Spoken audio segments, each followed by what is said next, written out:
आप सभी को मेरा नमस्कार। किताब घर के पिटारे में आज मैं आपके लिए लेकर आया हूँ सही सवाल सही जवाब से पुस्तक पुस्तक संख्या 33 गौतम के द्वारा लिखी गई, जो धम्म ज्ञान फाउंडेशन के द्वारा प्रचारित और प्रसारित की गई है।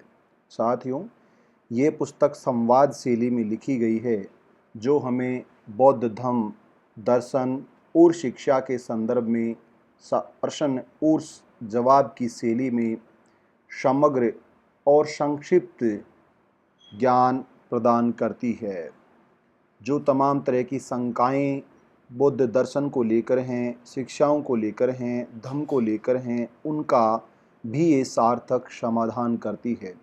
तो आइए जानते हैं पुस्तक संख्या 33 किताब घर के पिटारे में सही सवाल क्या हैं और उनके सही जवाब क्या हैं।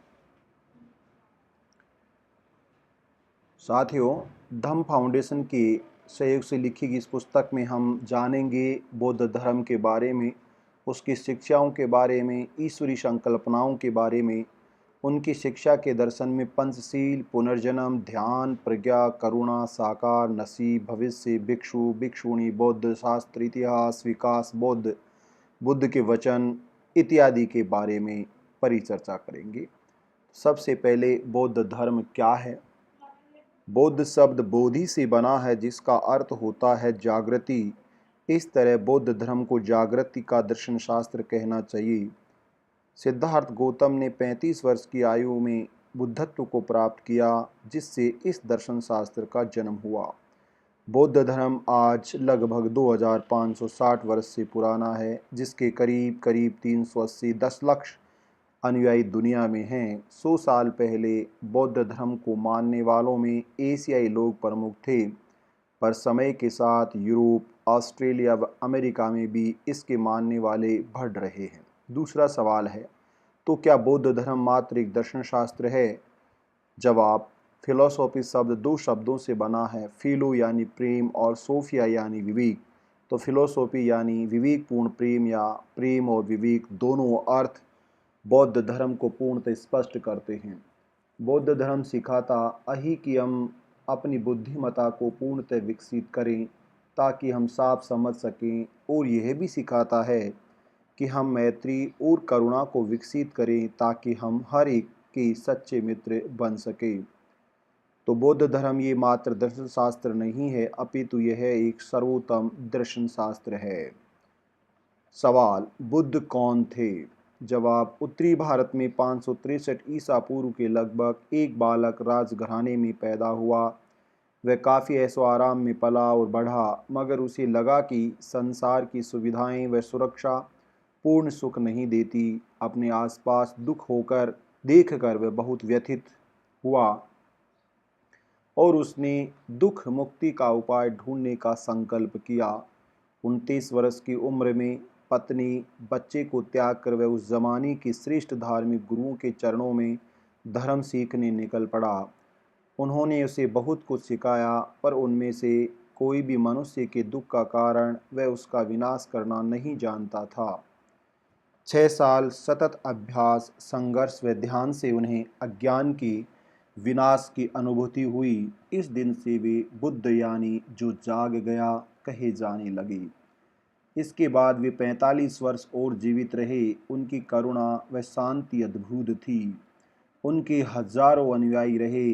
80 वर्ष की उम्र में वृद्धावस्था व बीमारी की दशा में उन्होंने अत्यंत शांति से अपना देह त्याग दिया।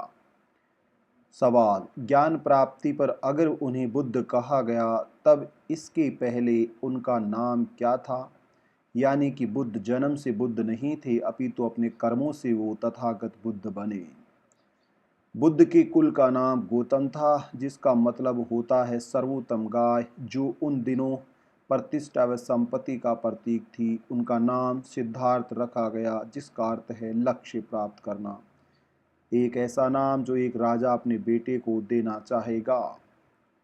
सवाल, क्या बुद्ध द्वारा अपनी पत्नी बच्चों को छोड़ना गैर जिम्मेदाराना नहीं था? जवाब, बुद्ध के लिए अपना परिवार छोड़ना आसान नहीं रहा होगा। छोड़ने से पहले वे काफ़ी दुविधा और असमंजस से गुजरे होंगे। यहाँ पर चुनाव करना पड़ा, परिवार या विश्व के प्रति समर्पण। अंततः उन्होंने करुणावश स्वयं को विश्व के कल्याण के लिए समर्पित किया, जिसका लाभ आज तक मनुष्यता ले रही है।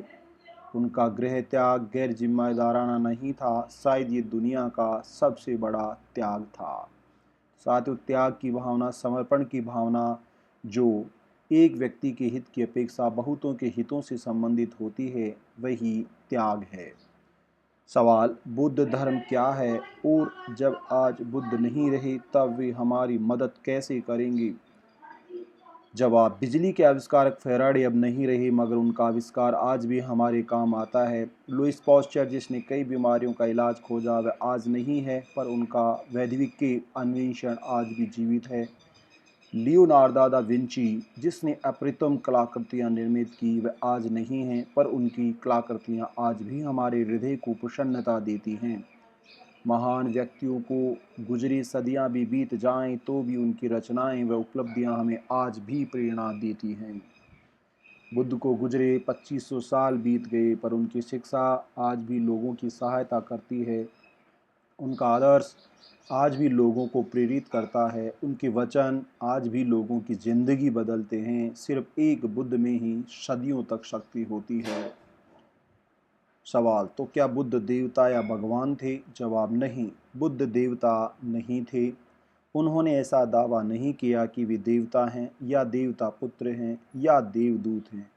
वे एक मानव थे जिन्होंने अपने आप को परिशुद्ध किया और शिक्षा दी कि अगर हम उनकी शिक्षा अनुसार आचरण करें तो हम भी परिशुद्ध हो सकते हैं, बुद्ध हो सकते हैं।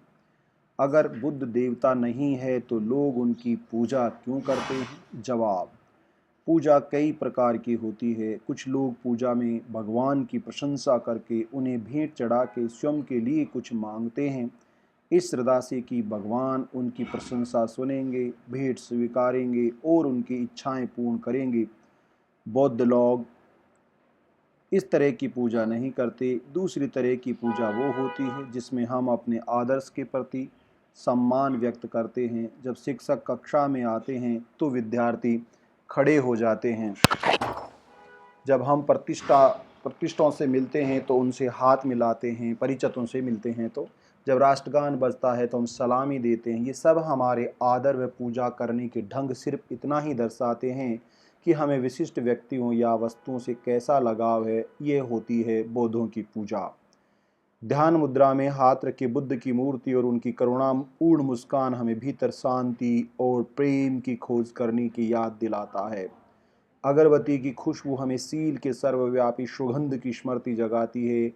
दिए की ज्योति हमें ज्ञान के प्रकाश की स्मृति दिलाती है और फूल जो जल्दी ही मुरझा के सूखने वाले हैं हमें अनित्यता का स्मरण दिलाते हैं। जब हम झुकते हैं तो बुद्ध की शिक्षा से जो हमने पाया है उसके प्रति अनुग्रह व्यक्त करते हैं। यही बौद्धों की पूजा का अर्थ है। सवाल, मैंने सुना है कि बौद्ध लोग मूर्ति पूजा करते हैं। जवाब, ये विधान केवल लोगों की गलतफहमी दर्शाता है। शब्दकोश के अनुसार मूर्ति उसे कहते हैं जिसमें एक प्रतिमा या चित्र होता है जिसकी भगवान मानकर पूजा की जाती है। और जैसा हमने देखा, बौद्ध लोग भगवान में विश्वास नहीं करते, तब फिर भी लकड़ी या धातु की मूर्ति को कैसे भगवान मान सकेंगे?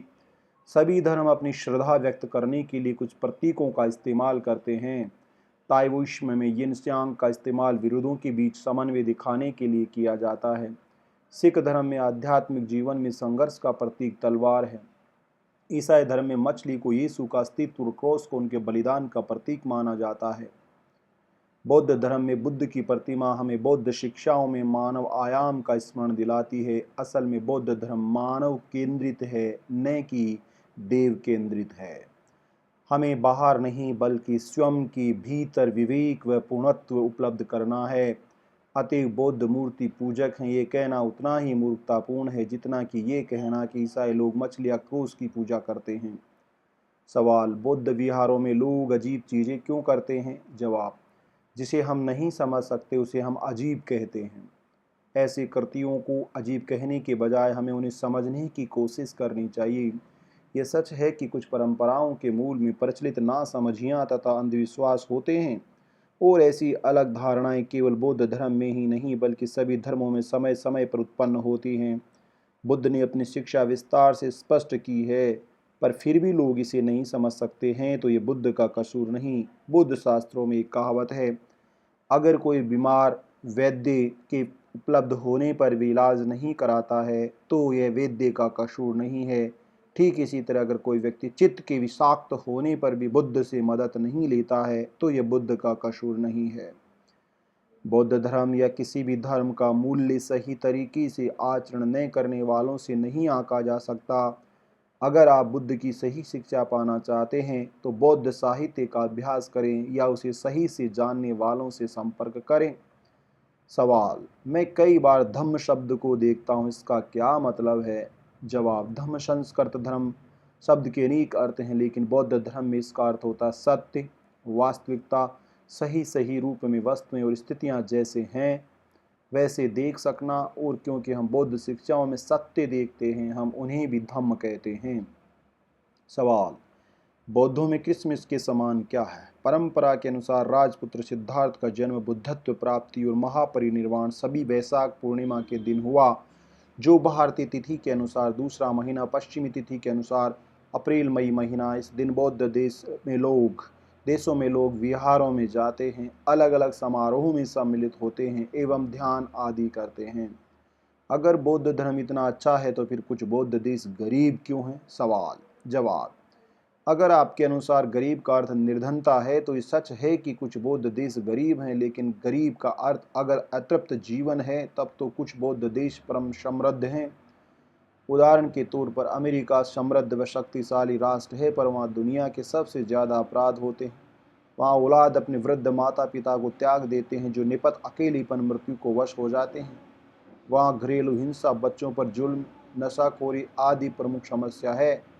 वहाँ 3 में से 1 शादी में तलाक होता है। तो पैसे तो समृद्ध हैं, मगर जीवन की पूर्णता के अर्थों में गरीब हैं।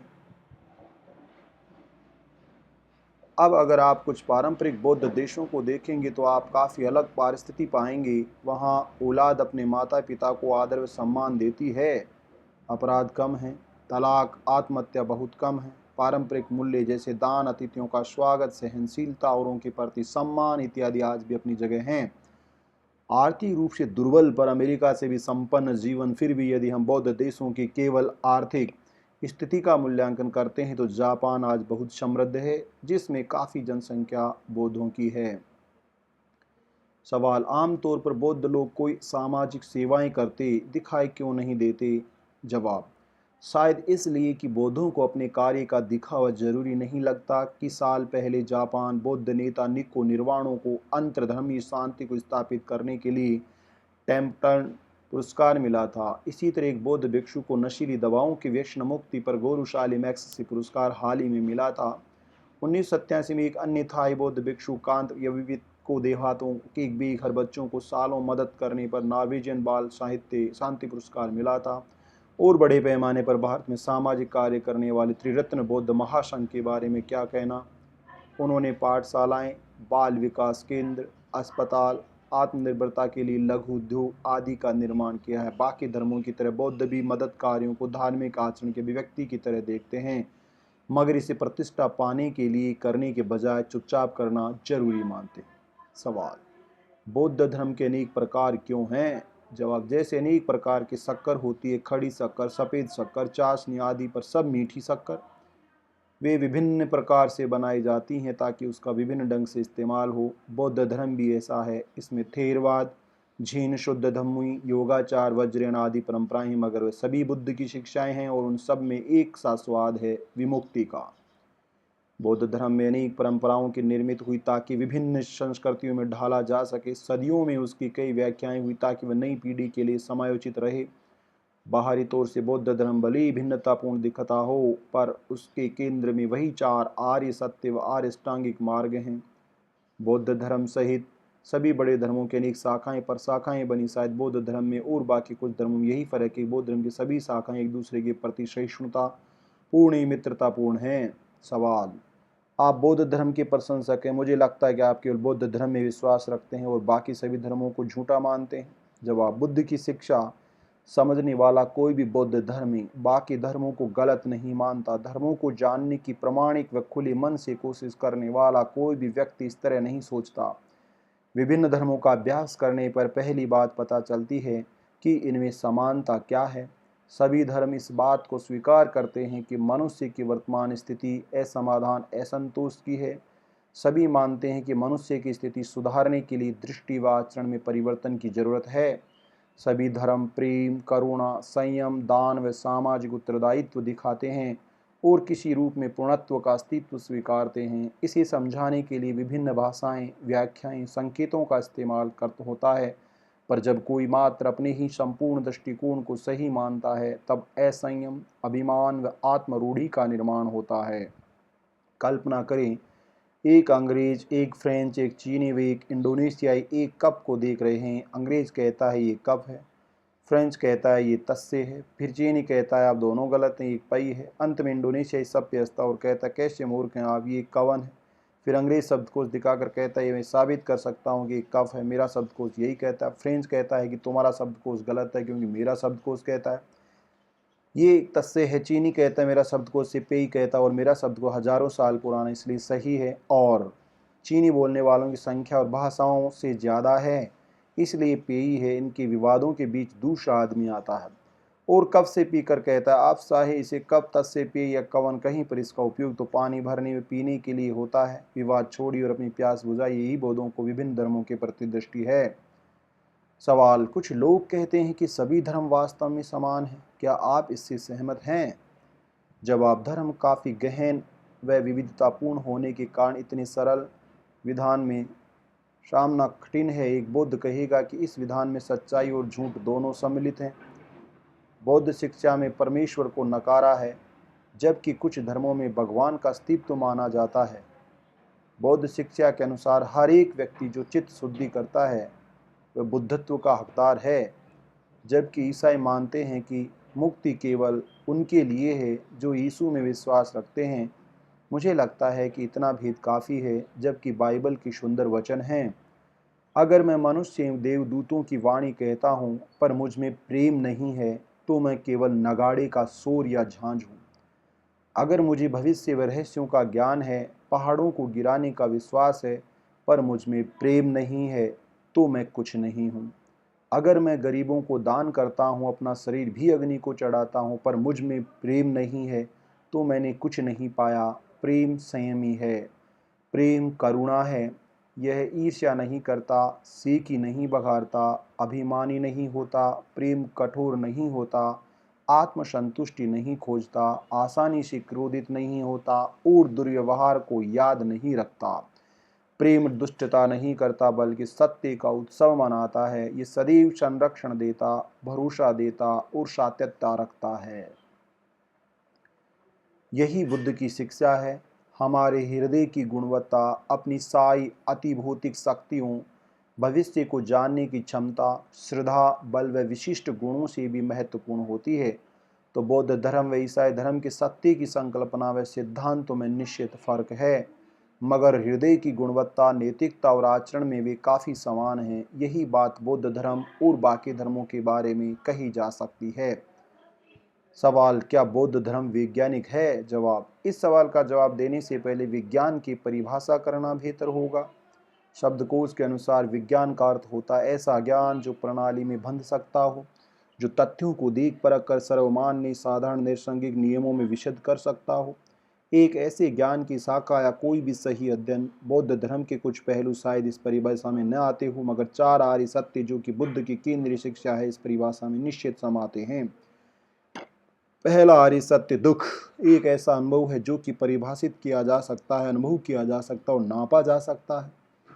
दूसरा आर्य सत्य दुख कारण तृष्णा है, इसी तरह परिभाषित किया जा सकता है, अनुभव किया जा सकता है, नापा जा सकता है। यहाँ दुख को अति भौतिक संकल्पना परिकल्पना के माध्यम से नहीं समझाया गया है।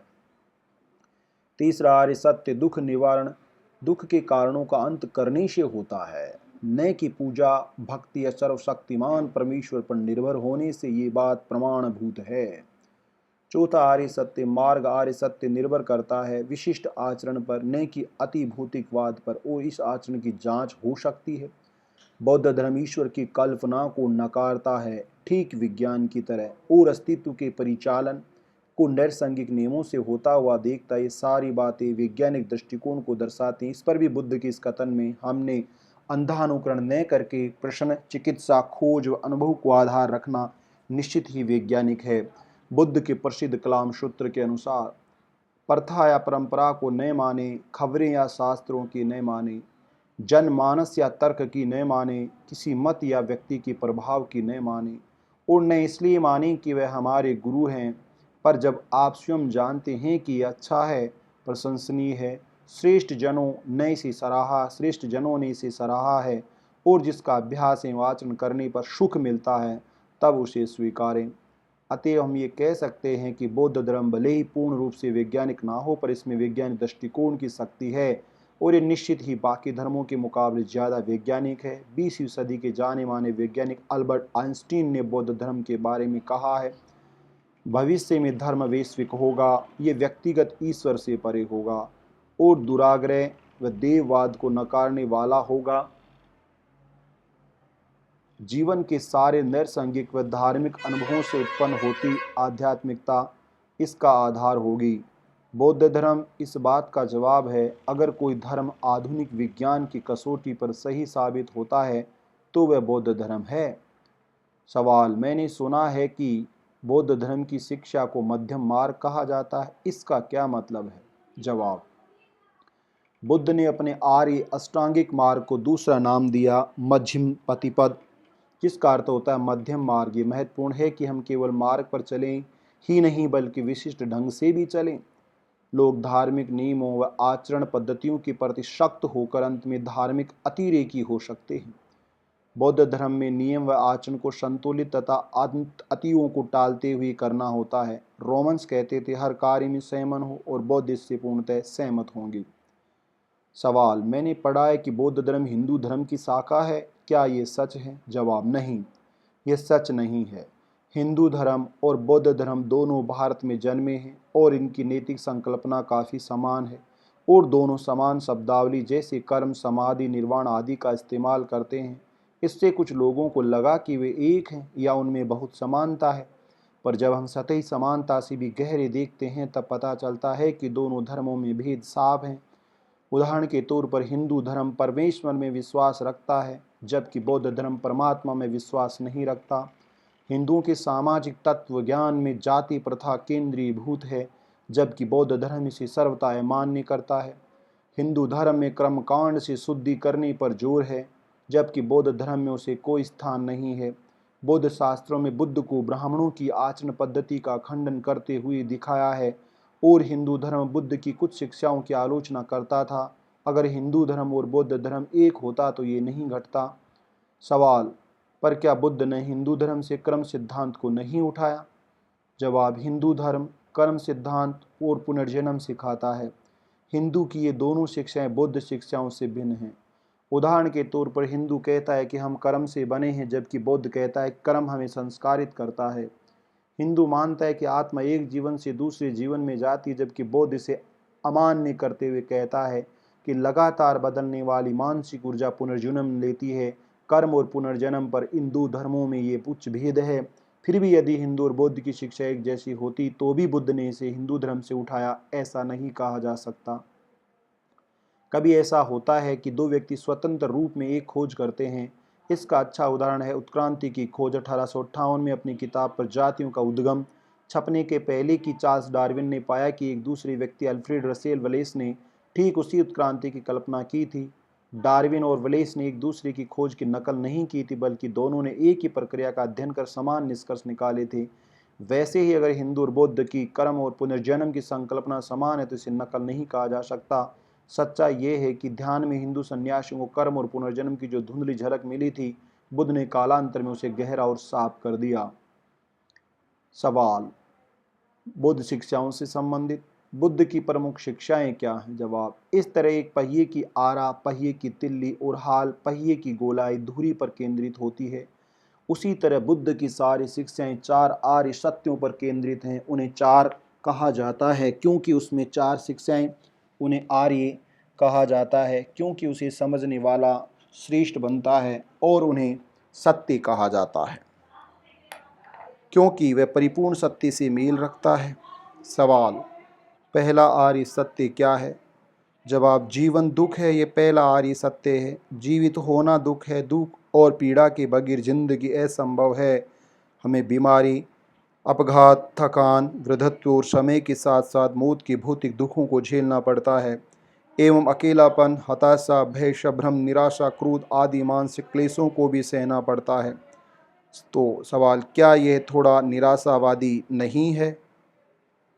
शब्दकोश के अनुसार निराशावाद की व्याख्या है जो होगा वह बुरा होगा, ऐसा सोचने की आदत या ऐसा विश्वास कि बुराई में भलाई से ज़्यादा शक्ति है। बौद्ध धर्म इनमें से कुछ भी नहीं सिखाता, ना ही वह सुख की संभावनाओं को अस्वीकार करता है।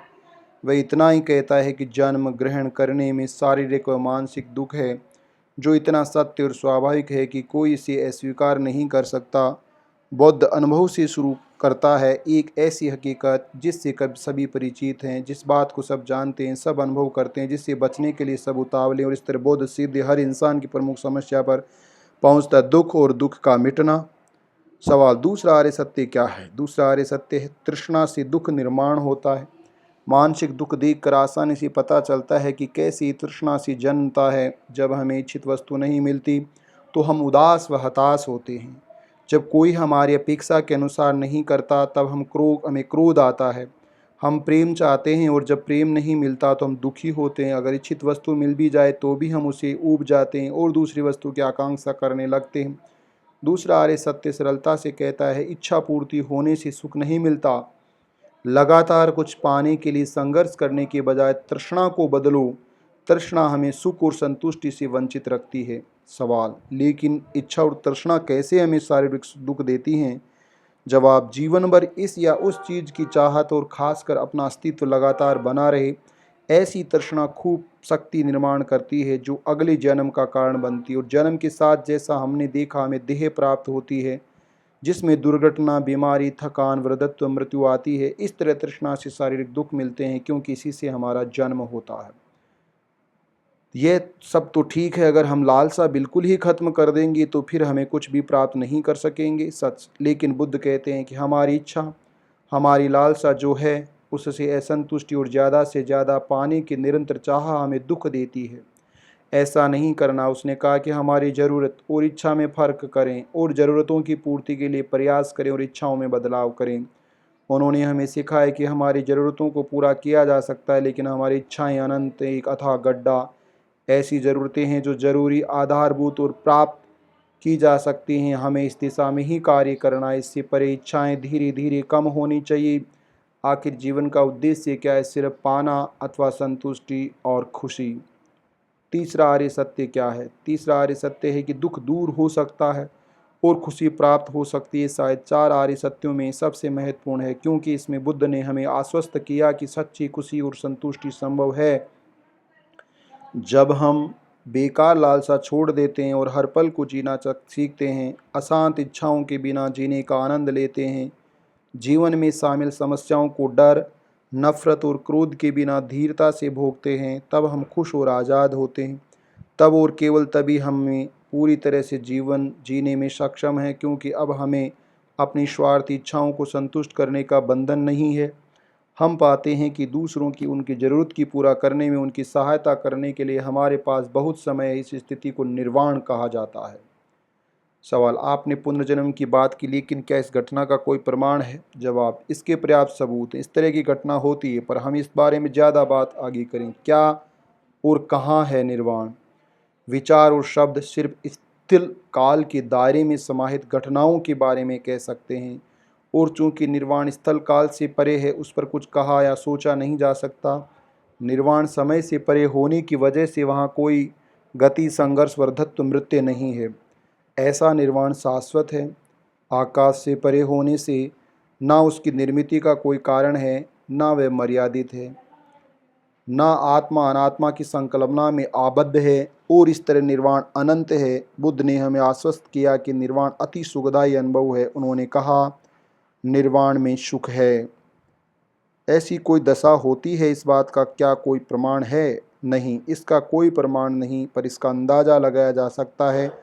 जो दुनिया हम अनुभव करते हैं वह अगर स्थल काल बद अस्तित्व है तो हम अंदाज़ा लगा सकते हैं कि ऐसा आयाम संभव है जो स्थल काल से परे है, वो निर्वाण है। फिर यदि ये प्रमाण काफ़ी नहीं तब हमें बुद्ध वचन का सहारा है। उन्होंने कहा, कुछ है जो अजन्मा, अगठा, अनिर्मित, असंस्कारित है।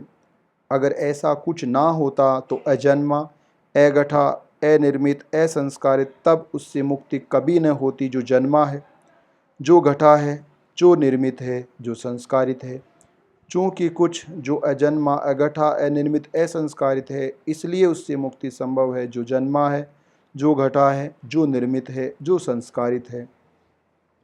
उसे पाने पर हमें उसका पता चलेगा। तब तक हम बुद्ध की शिक्षाओं के वे पहलू आचरण में ला सकते हैं जो हमें निर्वाण का प्रमाण दे सकते हैं।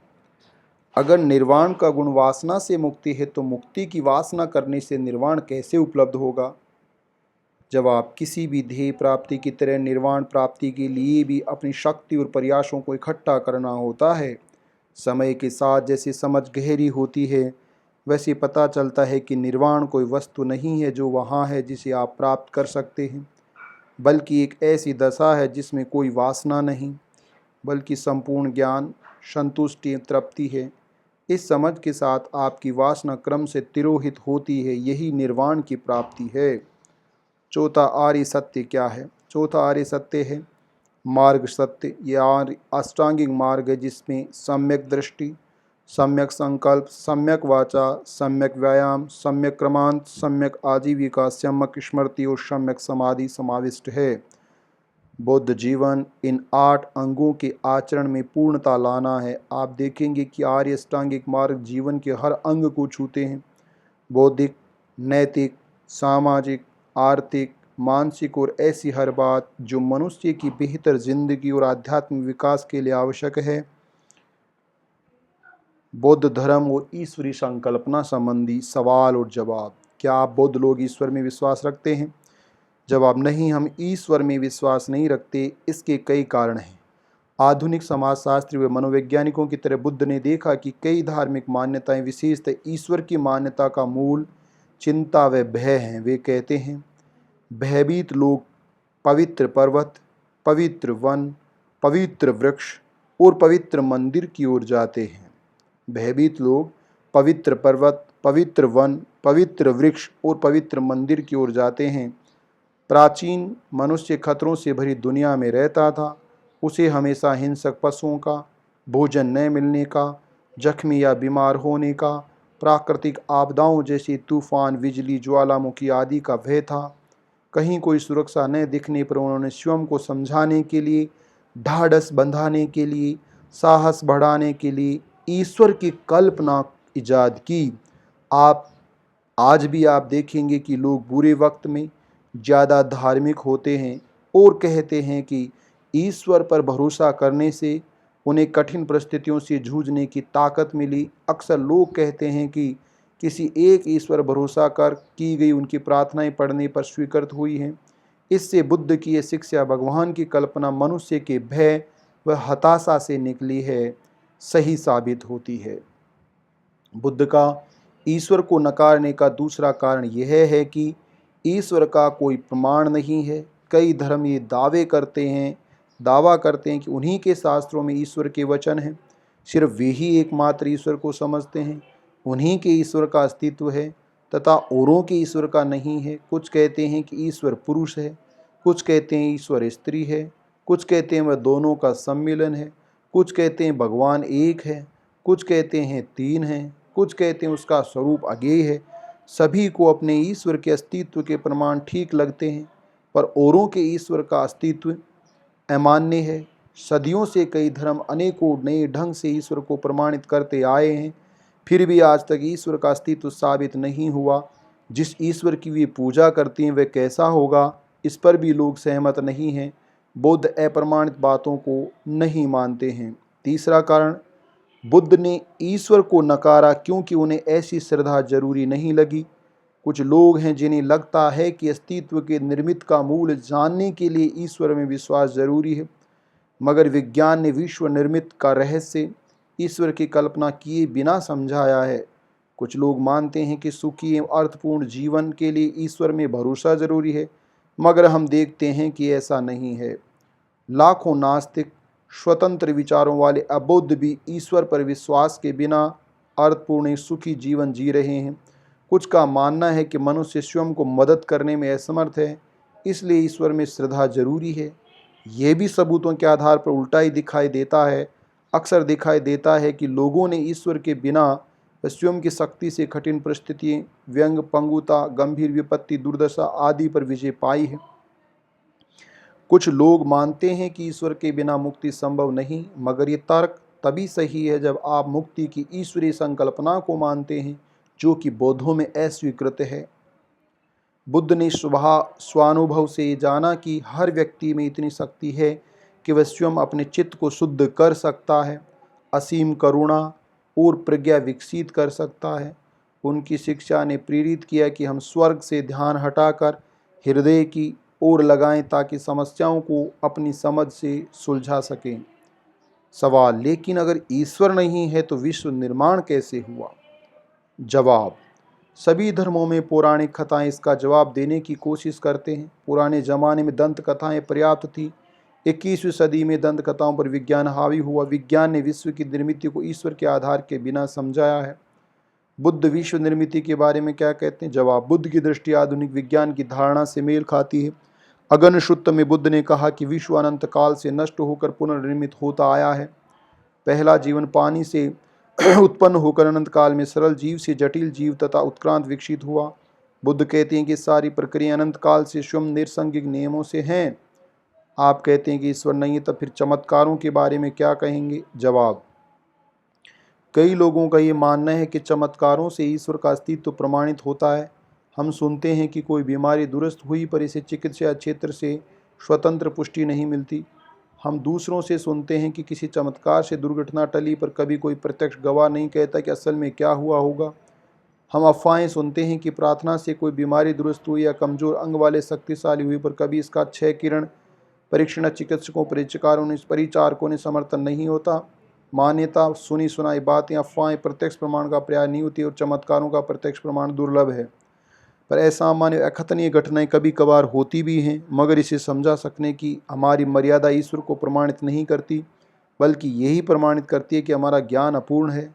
आधुनिक चिकित्सा शास्त्र की खोज के पहले लोग बीमारियों को ईश्वर की दी हुई सजा मानते थे। अब हम कारण जानते हैं तो बीमार होने पर दवा लेते हैं। समय के साथ ज्ञान बढ़ने पर हम चमत्कारों को समझ पाएंगे, ठीक वैसे ही जैसे हम बीमारी का कारण जानते हैं। सवाल, परंतु कई लोग विभिन्न रूपों में भगवान को मानते हैं, तब तो ये सच ही होगा। जवाब, ऐसा नहीं है। ऐसा समय था जब लोग ये मानते थे कि पृथ्वी चपटी है, पर वे सब गलत थे। मानने वालों की संख्या से सत्य असत्य का फैसला नहीं होता। कोई एक बात सत्य है असत्य, ये केवल तथ्यों और प्रमाणों के आधार पर ही कहा जा सकता है।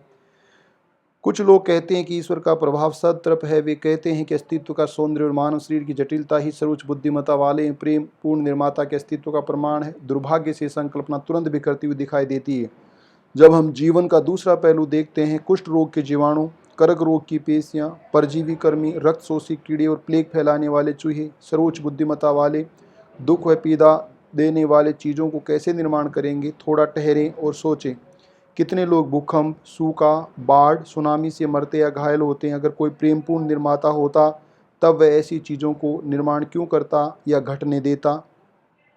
सवाल, अगर मैं बौद्ध बना तो दुनिया में अकेला पड़ जाऊंगा। जो लोग ईश्वर में विश्वास रखते हैं संकट में रक्षा के लिए पुकार तो सकते हैं। मुझे लगता है कि ईश्वर श्रद्धा काफ़ी सहारा देती है। जो लोग ईश्वर में विश्वास रखते हैं सोचते हैं कि उन्हें कोई मदद या संरक्षण मिलता है, पर वस्तुतः ऐसा होता नहीं है। जो आराम और विश्वास उन्हें मिलता है वो उनकी श्रद्धा से, उनके मन से, नहीं कि भगवान से। ईश्वर पर भरोसा न करने वालों से भरोसा करने वालों के कम अपघात होना, दीर्घायु होना, कर्क रोग की कम संभावना होना, परीक्षा में सफल होना, अमिट होना या कुछ और भिन्नता होना, इसका कोई प्रमाण नहीं है। अगर एक जंबो जेट में 600 यात्री हैं तो दुर्घटना होने पर जैसा कभी कभी होता है सभी 600 मरते हैं। ईश्वर में भरोसा करने वाले और भरोसा न करने वाले भी। जीवन की समस्याओं से जूझने के लिए हम सब के पास मानसिक संसाधन व बुद्धि है। आधारहीन विश्वास के बदले हमें इन शक्तियों को विकसित करने पर ध्यान देना चाहिए। अगर बौद्ध लोग ईश्वर में विश्वास नहीं करते हैं तो फिर और किस चीज़ में विश्वास करते हैं? जवाब, हम ईश्वर में विश्वास नहीं रखते क्योंकि हम मनुष्य में विश्वास रखते हैं। हमें विश्वास है कि हर इंसान अनमोल व महत्वपूर्ण है, सभी में बुद्धत्व की क्षमता है। हमें विश्वास है कि अज्ञान और तर्क से परे हम सत्यों को जैसा है वैसा देख सकते हैं। हमें भरोसा है कि नफरत, क्रोध, मत्सर, ईर्ष्या आदि को प्रेम, शांति, दान और करुणा में परिवर्तित किया जा सकता है। हमें विश्वास है कि हर इंसान की क्षमता है कि वो आचरण करने वालों की मदद या मार्गदर्शन के अनुसार कोशिश करे और बुद्ध का आदर्श सामने रखे तो इसे पा सकते हैं। बुद्ध कहते हैं, स्वयं के सिवा हमें कोई नहीं बचाता, कोई बचा सकता नहीं, बचा पाएगा नहीं। हमें स्वयं अपने मार्ग पर चलना है। बुद्ध मात्र स्पष्ट मार्ग दिखाते हैं। पंचशील से संबंधित सवाल। बाकी सब धर्म इच्छाइयों और बुराइयों की कल्पना ईश्वर के निर्देशों के अनुसार मानते हैं। बौद्ध अगर ईश्वर में विश्वास नहीं रखते तब अच्छे और बुरे में कैसे भेद करते हैं? जवाब, काया वाचा मन से किया गया भी करते लोभ मोह द्वेष से चलित है या हमें निर्वाण से दूर ले जाता है तब अकुशल, और काया वाचा एवं मन अगर अलोभ मैत्री प्रज्ञा से उत्पन्न है या निर्वाण के करीब ले जाता है तब वह कुशल है। ईश्वर केंद्रीय धर्म के में अच्छाई और बुराई को जानने के लिए जैसा निर्देशित किया गया वैसे पालन होता है। मनुष्य केंद्रित बुद्ध धर्म में हमें गहरी समझ और जागृति विकसित करनी होती है। समझ से उत्पन्न शील ये निर्देशानुसार किए गए आचरण से निश्चित ही बलवान होता है। कुशल व अकुशल में भेद करने के लिए बुद्ध 3 बातें परखते हैं। कर्म का उद्देश्य चेतना, कर्ते का कर्ता पर होने वाला परिणाम, कर्ते का औरों पर होने वाला परिणाम। अगर उद्देश्य दान, मैत्री और प्रज्ञा से जन्मा है, अगर इससे मैं अधिक दानी, मैत्रीपूर्ण, प्रज्ञापूर्ण होता हूँ तब मेरे कर्म कुशल, अच्छे व शुद्ध हैं। निश्चित इसके कई तल हैं। कभी मैं अच्छे उद्देश्यों से कर्म करता हूँ पर इससे मेरा स्वयं का दूसरों का भला नहीं होता। कभी मेरे उद्देश्य अच्छे नहीं पर इससे दूसरों का भला होता है। कभी मेरा कृत्य अच्छा है जिससे मुझे लाभ और दूसरों को हानि पहुँचती है। बुद्धि से मिश्रित कृत्य बुरा, अच्छा और जो बहुत अच्छा नहीं, इसका मिश्रण कहते हैं। जब उद्देश्य बुरा है और उससे ना मेरा ना दूसरों का हित होता है, ऐसा कर्म अकुशल है।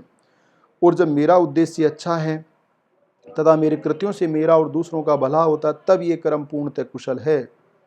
सवाल, तो क्या बुद्ध धर्म में नैतिकता कुछ नियम हैं? जवाब, हाँ। पंचशील बुद्धों एक चरित्र आधार है। प्रथम शील है हिंसा या जीवों को हानि न पहुंचाना। दूसरा पंचशील है चोरी न करना। तीसरा है व्याभिचार न करना। चौथा है असत्य न बोलना। पांचवा है मादक द्रव्यों का सेवन न करना। सवाल, पर कभी हिंसा करना अच्छा है, जैसे बीमारी के कीटाणुओं को या किसी हमलावर को मारना? जवाब, ये आपके लिए अच्छा होगा पर वह कीटाणु या व्यक्ति जिसकी हत्या होगी उसका क्या? वे भी जीना चाहते हैं ठीक आपकी तरह। जब आप बीमारी कीटाणु मारना चाहते हैं तब आपका उद्देश्य आत्मरक्षा है और नाश करना से मिश्रित है, तो कभी कभी हिंसा जरूरी हो सकती है पर पूर्णतः कुशल कभी नहीं। आप बौद्ध चींटी और कीड़ों से ज़्यादा संबंधित दिखते हैं। जब आप बौद्ध धर्म में सर्वव्यापी करुणा विकसित करने की कोशिश करते हैं, हम विश्व को एक समष्टि की तरह देखते हैं जिसमें हर वस्तु या जीव अपना स्थान कार्य है। हम मानते हैं कि सृष्टि का संतुलन बिगाड़ने या नष्ट करने के बारे में हमें सावधान रहना चाहिए। प्राकृतिक संसाधनों का अत्यधिक उपयोग, उसे जीत कर अपने अधिकारों में रखने की कोशिश, सृष्टि चक्र बिगड़ गया। वायु प्रदूषित हो रही है, नदियाँ प्रदूषित या मृत हुई, अनेकों जीव व वृक्ष नष्ट होने गए, पहाड़ों की ढलानें स्खलित होने से उपजाऊ नहीं रही, यहाँ तक कि हवामान भी बदल रहा है। अगर लोग तोड़ फोड़ या हिंसा में उत्सुक न होते तो ये भयंकर परिस्थिति न आती। हमें जीवन के प्रति सम्मान का भाव विकसित करना चाहिए, यही है पहला सील। बौद्ध धर्म गर्भपात के बारे में क्या कहता है? बुद्ध के अनुसार गर्भ धारणा के समय या तुरंत बाद जीवन शुरू होता है और इसीलिए गर्भपात हत्या है। लेकिन अगर किसी महिला पर बलात्कार होता है और वह जानती है कि बच्चा व्यंग होगा तो क्या ऐसे गर्भ को रोकना उचित नहीं है? जबरन दुष्कर्म से उत्पन्न बच्चा भी जीने और प्रेम पाने का उतना ही हकदार है जितना कोई और बच्चा। उसके पिता अपराधी होने की वजह से बच्चे की हत्या नहीं होनी चाहिए। व्यंग्य बच्चे का जन्म धक्कादायी है। जब इनकी हत्या जायज़ है तो उन्हें क्यों न मारा जाए जो व्यंग्य अपंगु पैदा हुए हैं? ऐसे हालात हो सकते हैं जिससे माँ की जान बचाने के लिए गर्भपात ही मान्य होगा, पर सच्चाई ये है अधिक गर्भपात सहूलियत लोग लज्जा से बचने के लिए, जन्म में देरी देने के लिए किए जा बौद्धों का यह हत्या के कारण बेतुके लगते हैं। अगर कोई आत्महत्या करता है तो क्या पहले सील का भंग करता है? जब कोई दूसरे की हत्या करता है तो वह क्रोध, उद्विग्नता, लोभ या कुछ नकारात्मक भावनाओं से करता है। जब कोई स्वयं की हत्या करता है तब वह कुछ ऐसे कारणों से, अन्य नकारात्मक भाव जैसे उदासी, निराशा से कर सकते। जैसे हत्या दूसरों के प्रति नकारात्मक भाव से होती है, वैसे ही आत्महत्या स्वयं के प्रति नकारात्मक भाव से होती है। और इसीलिए प्रथम शील का भंग होता है। जो आत्मघात का विचार करते हैं या कोशिश करते हैं, गलत करते हैं, उन्हें हमारे सहारे की व मदद की ज़रूरत है। हमें उन्हें समझाना चाहिए कि आत्महत्या, हताशा होने से समस्या आगे चलती रहेगी, हल नहीं होगी। मुझे दूसरे सील के बारे में बताइए। जब हम ये सील ग्रहण करते हैं तब ऐसा कुछ भी नहीं स्वीकारते जो हमारा नहीं है। दूसरा सील अपने लोभ पर काबू और दूसरों की निजता संपत्ति का सम्मान करता है। तीसरा सील है व्याभिचार नहीं करना। व्याभिचार क्या है? अगर हम चालबाजी, मानसिक दबाव या बल से किसी को अपने साथ काम भोग करवाते हैं तब उसे व्याभिचार कहा जाता है। जार कर्म भी व्याभिचार है, क्योंकि विवाह में हमने अपने जीवन साथी से वफादारी निभाने का वायदा किया है। जब हम परपुरुष पर स्त्री के साथ संबंध बनाते हैं तब हम साथी से किया वादा विश्वास तोड़ते हैं। काम भोग हमारे प्रेम और अपनेपन की अभिव्यक्ति हो, पर जब ऐसा होता है तब हमें शारीरिक और मानसिक आरोग्य प्रदान करता है। क्या विवाह से पहले काम भोग करना व्यभिचार? अगर दो व्यक्तियों के बीच प्रेम व सहमति है तब काम भोग व्यभिचार नहीं है। अगर इसे भूलना नहीं चाहिए कि काम भोग से प्रजनन उत्पन्न होता है, और जब कोई कुंवारी लड़की गर्भवती होती है तो उससे बहुत समस्याएं झेलनी पड़ती हैं। कई प्रौढ़ व समझदार लोग शादी के बाद ही काम भोग करते हैं। सवाल: एक विवाहित मनुष्य अविवाहित स्त्री से संबंध बनाता है तो वह तीसरे सील का भंग, पर स्त्री का क्या उसका सील भंग हुआ? कोई एक कर्म अच्छा है या बुरा है, ये उद्देश्य पर निर्भर करता है। अगर स्त्री को पता नहीं कि पुरुष विवाहित है तब उसे सील भंग नहीं हुआ, लेकिन अगर उसे पुरुष के विवाहित होने का अंदाजा है पर उसे स्वीकारना है ताकि वह जिम्मेदार ना रहे, तब वह सील भंग भले ही न हो पर उसके लिए नकारात्मक कर्म अवश्य है। जैसे कि पहले कहा गया, कोई भी कर्म 100% अच्छा बुरा या ना अच्छा ना बुरा मिश्रण होता है। हमने हमेशा प्रामाणिक, सत्य और सरल ढंग से कृति करनी चाहिए। बौद्ध धर्म गर्भ निरोध पर क्या कहता है? कुछ धर्म मानते हैं काम भोग का प्रजोत्पादन के सिवा कोई कारण होना अनैतिक है। वे गर्भ निरोध के सभी उपायों को गलत मानते हैं। बौद्ध धर्म काम भोग के अन्य कई कारण स्वीकारते हैं, जैसे प्रजनन उत्पन्न, आनंद, प्रेम, अपनेपन की अभिव्यक्ति आदि। इस वजह से छोड़कर सभी क्रम निरोध उपायों को सही समझता है। वास्तव में बौद्ध धर्म कहता है कि जिस दुनिया में जनसंख्या छूट के बड़ी समस्या बन चुका है वहाँ सच्चा वरदान। मगर चौथे सील का क्या झूठ बोले बगैर जीना संभव है? जवाब: अगर समाज में या व्यापार में झूठ के बगैर चलना संभव नहीं हो तो ऐसी भ्रष्ट व्यवस्था को बदलना चाहिए। बौद्ध व्यक्ति वह है जो सरलता और प्रामाणिकता से व्यवहारिक समस्याओं को सुलझाने का संकल्प लेता है। आप एक बगीचे में बैठे हैं और एक घबराया सा व्यक्ति वहां से दौड़ता आगे जाता है। कुछ मिनटों दूसरा आदमी छुरा लिए उसके पीछे दौड़ता है और आपसे पूछता है कि पहला आदमी किस रास्ते गया, तब आप सच बोलेंगे या झूठ? अगर मुझे विश्वास है कि दूसरा आदमी पहले की हत्या करेगा तो एक विवेकवान बौद्ध की तरह झूठ बोलने नहीं कतराऊंगा। जैसा हमने कहा कि अच्छा या बुरा ये उद्देश्य तय होता है, ऐसी हालत में प्राण बचाने का अच्छा क्रम है। सत्यवाणी की बुरी क्रम से कोई गुनाह अच्छा है? अगर असत्यवाणी, चोरी या मादक द्रव्यों के सेवन से मैं प्राण बचा सकता हूँ तब ऐसा करना चाहिए। मेरे बिखरे हुए सील को मैं दोबारा साध सकता हूँ, पर जो किसी के प्राण गए उसे वापस नहीं ला सकते। लेकिन इस बात को सील सहूलियत के लिए कभी इस्तेमाल ना करें। सील को बहुत सतर्कता के साथ साधना होता है, जिसे केवल अपवादात्मक परिस्थितियों में ही बदल सकते हैं। पांचवा सील कहता है कि मादक द्रव्यों सेवन न करें। क्यों न करें? लोग आमतौर से स्वाद के लिए नहीं, अकेले में भी तनाव छुटकारा पाने के लिए, उस समूह के साथ निभाने के लिए।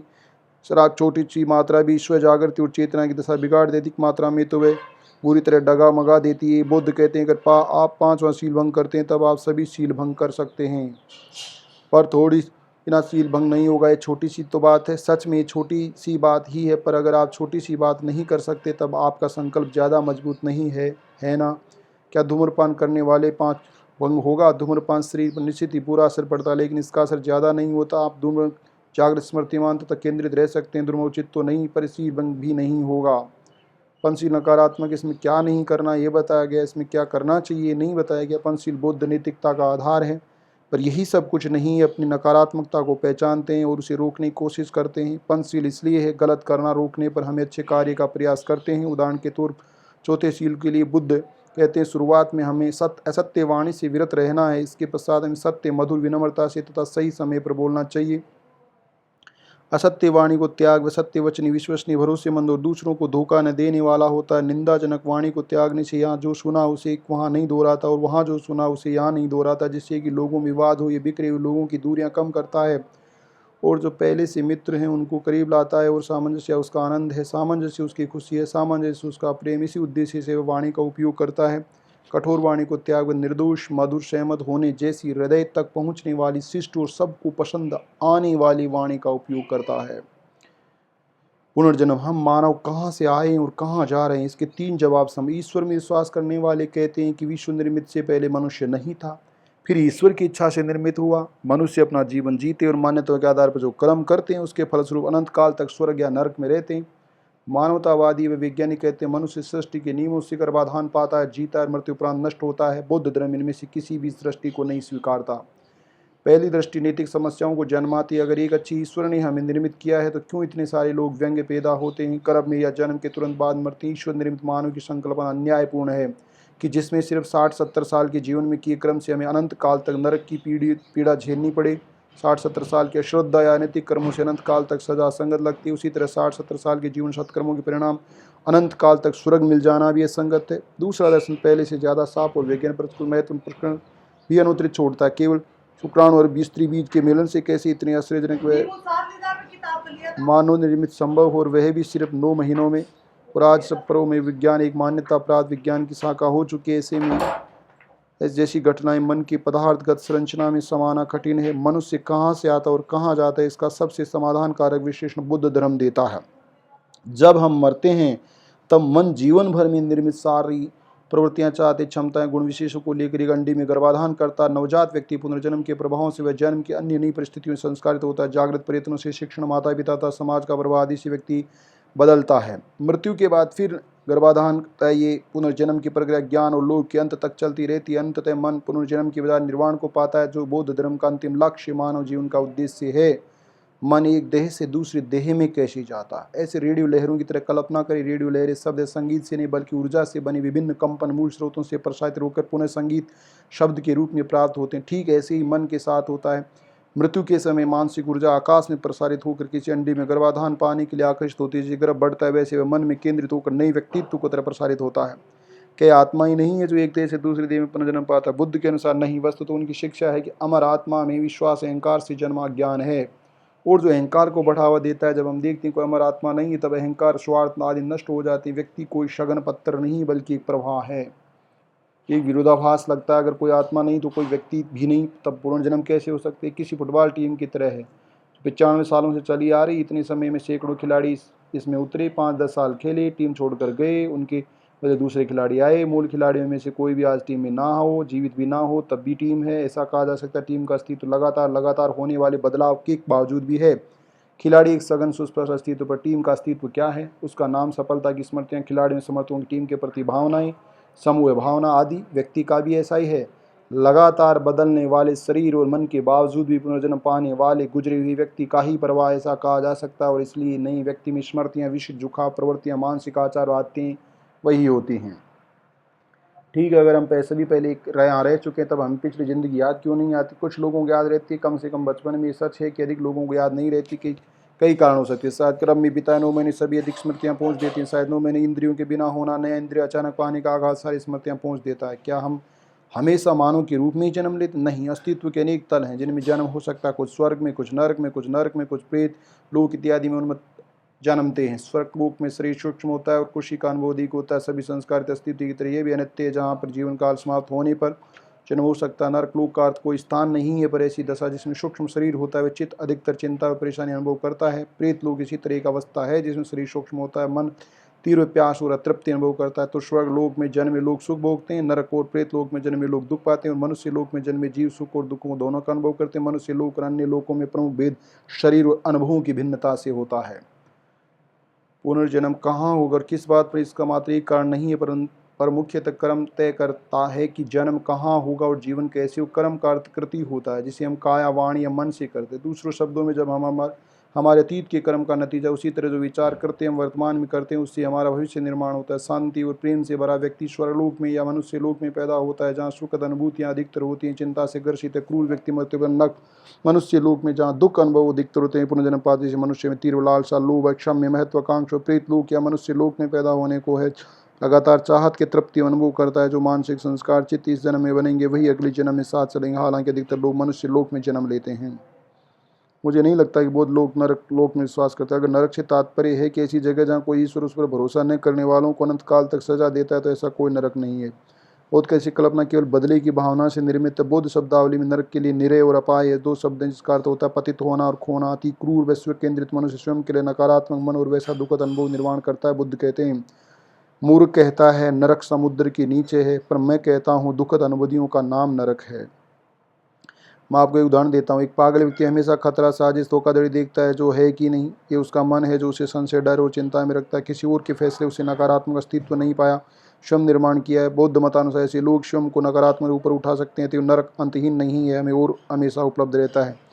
कर्म से बंधे नहीं, उसे बदल सकते। हाँ, हम बदल सकते हैं। ये बौद्ध धर्म का उद्देश्य, इसलिए आर्य अष्टांगिक मार्ग में एक अंग है सम्यक कर्मात। ये हमारी प्रामाणिकता पर निर्भर है, कितनी शक्ति हम लगाते हैं और कितनी मजबूत आदत। लेकिन ये सच है, कुछ लोग जीवन को आदतों के प्रभाव से जीते हैं, बदलने का प्रयास नहीं करते, दुखद परिणाम भोगते हैं। ऐसे लोग दुखी होते रहेंगे जब तक अपनी नकारात्मकता को नहीं बदलेंगे। नकारात्मकता आदतें जितनी पुरानी होती उतनी बदलने में कठिन होती हैं। बौद्ध इसे समझते हैं और हर मौके पर नकारात्मक मानसिक प्रवृत्तियों को सकारात्मक प्रवृत्तियों में परिवर्तित करने की कोशिश करते हैं। ध्यान से और वाणी के संयम से हम चित्त को बदलते हैं। बौद्ध धर्म का मूल उद्देश्य चित्त को शुद्ध करके मुक्ति पाना। उदाहरण के तौर पर अगर आप पिछले जन्म में सहनशील व करुणावान रहेंगे तो वही गुण इनको जन्म आप साथ रहेंगे। अगर इन गुणों का आप इस जन्म में विकास सघन होकर अगले जन्म में आपके साथ रहेंगी। यह बात सीधे निरीक्षण पर आधारित है कि पुरानी आदतें छूटने में कठिन होता है, पर जब आप करुणा को साधते हैं तब आप साधारणतः विचलित नहीं होते, आप दुर्भावना पकड़े नहीं रहते। लोग आपको पसंद करते हैं और ये सुख का अनुभव करते हुए सावधान लीजिए। समझो, आप इस जन्म में पिछले जन्म के क्रम से शांति और करुणा से भरे हैं, लेकिन इस जन्म में आप इन गुणों को विकसित नहीं करते,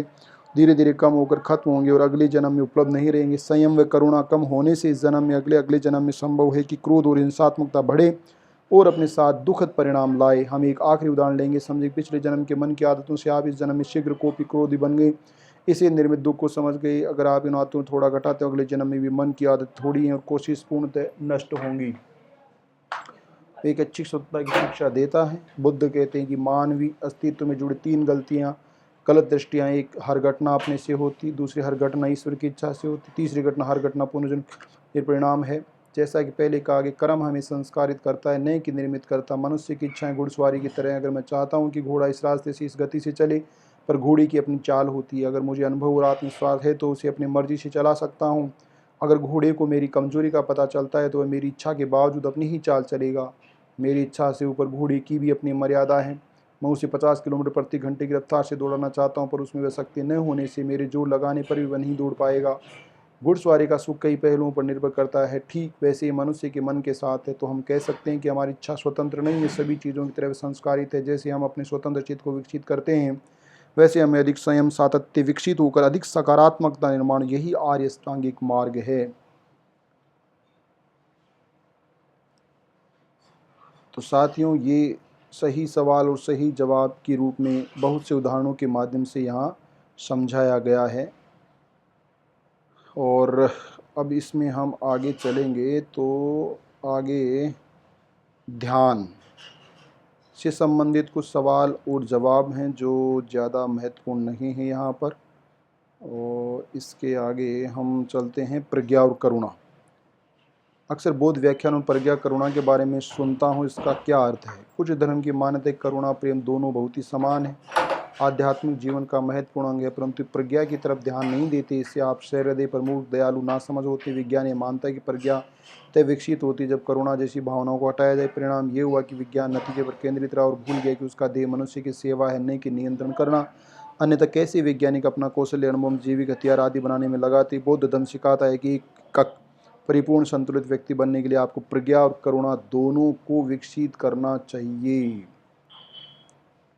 बौद्ध धर्म में श्रद्धा का महत्व भाग ये भी आप पढ़ सकते हैं। इसके अलावा बौद्ध धर्म के अनुसार में करुणा क्या है? आपने कहा करुणा प्रेम समान है, उनमें फ़र्क क्या होता है, इसके बारे में बताया गया है। शाकाहार के बारे में बताया गया। जरूरी नहीं कि बुद्ध शाकाहारी नहीं थे, उन्होंने अपने शिष्यों को शाकाहारी बनने को नहीं कहा, और आज भी बहुत लोग हैं जो शाकाहारी नहीं है। परंतु अच्छे बौद्ध अगर किसी भोजन को केवल आप स्वाद के लिए हिंसा से उत्पन्न किया तो पूर्ण त्याज्य। इसे प्राणियों के दुख प्रति संवेदनशील होने के लिए शिक्षा बौद्ध ग्रंथ में कहा गया।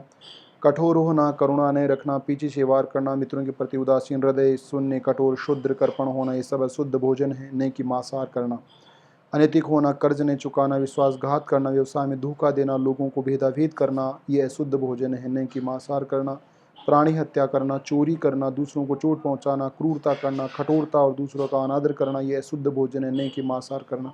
तो बुद्ध यहाँ मांसाहार होने और निरामास होने, साकार होने, उनके अर्थ को और भावार्थ को स्पष्ट कर रहे हैं। महायान बौद्ध धर्म में मांसाहार नहीं किया जाता, लेकिन मुझे लगता है बौद्धों में शाकाहारी होना जरूरी है। व्यक्ति ईमानदार और दयालु है, क्योंकि ऐसा व्यक्ति सहृदय है। यानी यहाँ नैतिकता पर नसीब और भविष्य। बुद्ध ने भविष्य और जादू विद्या के बारे में क्या, ज्योतिष विद्या, रक्षा कवच, इमारत निर्मित के लिए स्थान चुनना तथा शुभ दिन देखना आदि को उन्होंने व्यर्थ बताया है और अपने शिष्यों को उसमें न उलझने को कहा। उन्होंने उसे हीन विद्या कहा है। उन्होंने कहा कुछ धार्मिक लोग अपना गुजारा करने के लिए हस्त सामुद्रिक शुभ संकेत देना, स्वप्न के अर्थ बताना, अच्छा या बुरा नसीब बताना, शुभ स्थान निश्चित करना आदि में इसका उपयोग करते हैं। बुद्ध ऐसी हीन घटिया विद्याओं के उपयोग से ऐसे असम्यक आजीविका से विरत रहने को कहते हैं। फिर क्या लोग ऐसी विद्याओं में विश्वास कर उसका उपयोग करते हैं? अज्ञान, भय और लोभ के कारण जैसे लोग बुद्ध की शिक्षा समझते हैं, वैसे उन्हें पता चलता है कि निर्मल हृदय किसी भी कागज, धातु के टुकड़े या मंत्रों से ज़्यादा संरक्षण देता है, और फिर वे ऐसी बातें नहीं मानते। बुद्ध की शिक्षा के अनुसार प्रामाणिकता, दया भाव, समझ, संयम, क्षमाशीलता, दान, निष्ठा और अन्य सद्गुण हमें सच्ची सुरक्षा और संपन्नता देते हैं, न कि कर्मकांड। पर कुछ जादू काम करता है ना। मैं एक ऐसे व्यक्ति को जानता हूँ जो नसीब बनाने के तंत्र बेचता है। वो अच्छा नसीब, संपत्ति, लॉटरी में सफलता का दावा करता, पर फिर भी वो अमीर क्यों नहीं है? अगर उसका जादू काम करता है तब तो खुद क्यों नहीं हर हफ्ते लॉटरी जीत जाता? उसका इतना ही नसीब है कि कोई मूर्ख उसका ग्राहक बन जाता है। पर क्या नसीब जैसी कोई बात है? सब कुछ जो कुछ अच्छा बुरा जीवन में घटता है वह नसीब के कारण है, ऐसा विश्वास या धारणा का नाम ही नसीब है। बुद्ध ने इसे पूर्णतः नकारा है। हर परिणाम के पीछे एक या अधिक कारण होते हैं, जैसे कि बीमार होने के पीछे कारण होते हैं कमजोर प्रतिरोधक शक्ति वाले रोगाणु से संपर्क।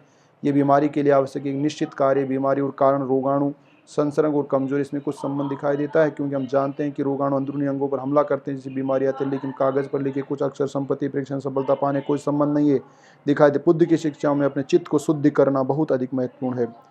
उन्होंने कहा माता पिता का सम्मान करना, पत्नी बच्चों का ख्याल रखना, अपने व्यवहार में प्रामाणिक रहना, इसी से अच्छा नसीब बनता है। दान करना, न्यायी होना, रिश्तेदारों को मदद देना और अपने व्यवहार शुद्ध रखना, इसी से अच्छा नसीब बनता है।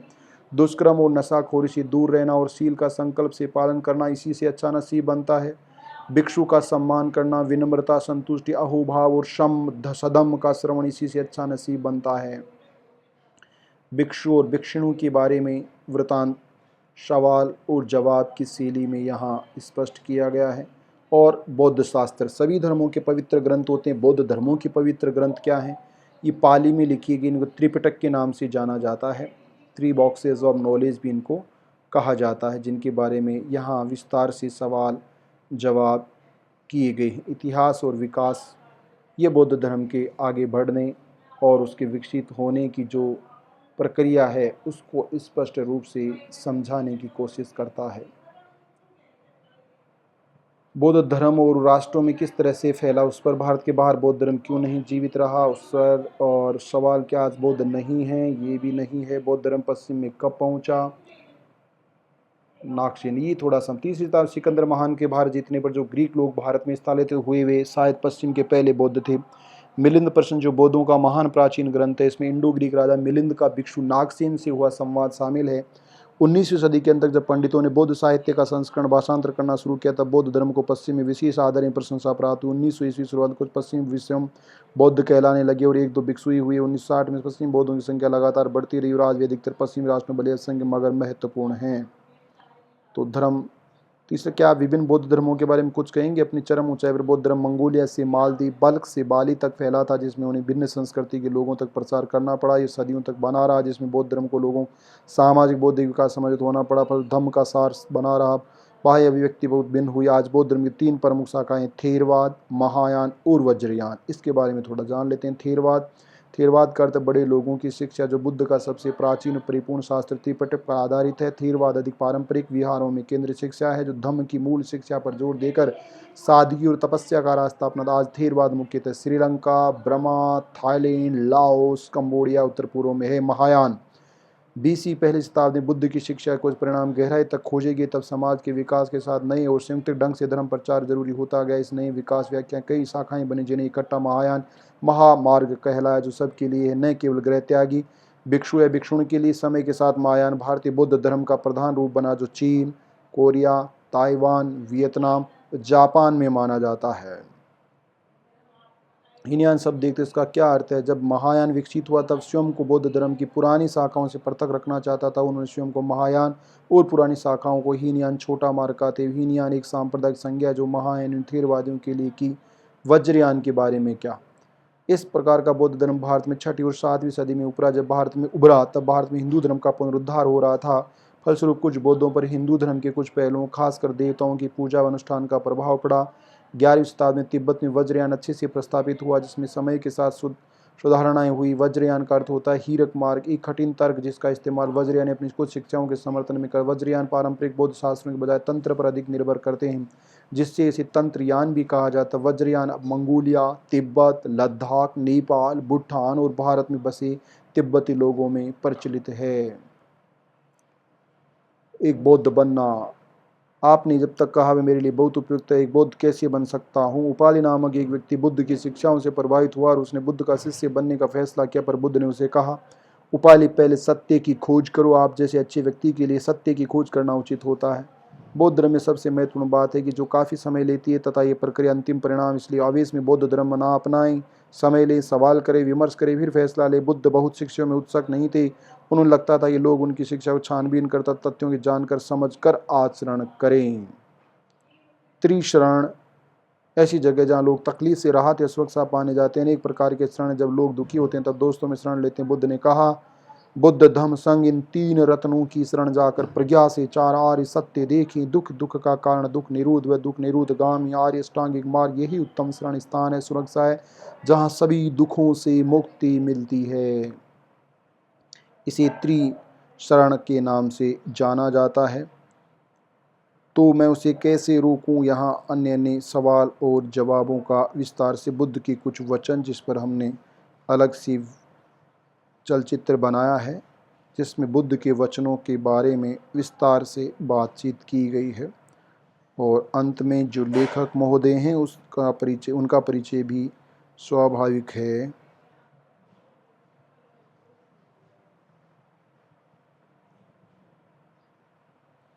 बंते सरस्वती धार्मिक का जन्म 1951 में ऑस्ट्रेलिया के एक ईसाई परिवार में हुआ था।